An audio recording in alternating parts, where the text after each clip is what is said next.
Layered n-tier architecture. The layered architecture, which is one of the most common software architecture patterns, structures applications into separate layers, each having a specific responsibility. This separation of concerns ensures that each layer is independent and interacts only through defined interfaces.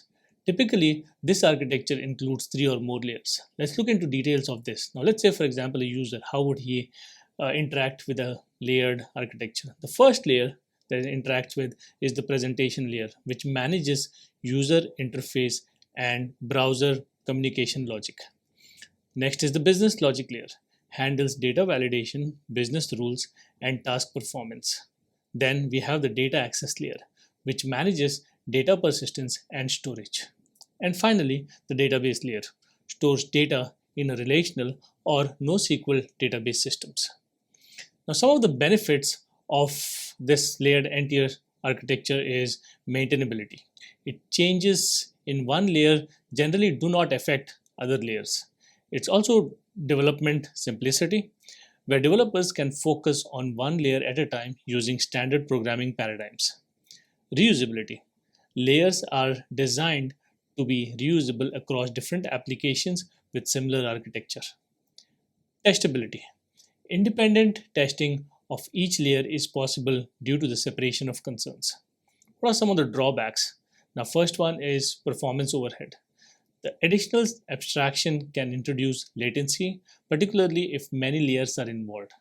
There's complexity in deployment. Managing and deploying changes across layers can be complicated, especially in large applications. Rigidity. Heavy interlayer dependencies can make it difficult to modify the architecture without affecting multiple layers. Let's look at an example. Now, consider an e-commerce application structured into a layered architecture. So in this particular same, we have our different layers.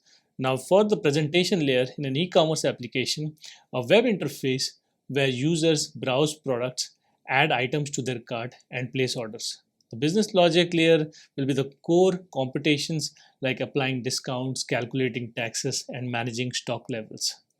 The data access layer will be communication with the database to fetch, store, and update product or user information.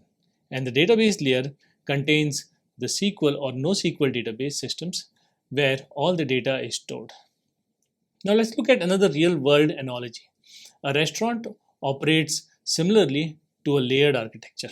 So for example, for the presentation layer, the front of the house, which is the presentation layer in this case, where interactions with customer occurs. The business logic is the kitchen, where meals are prepared according to the menu rules. The storage room is the data access layer where ingredients are stored and managed. And the suppliers is the database layer who provides the ingredients.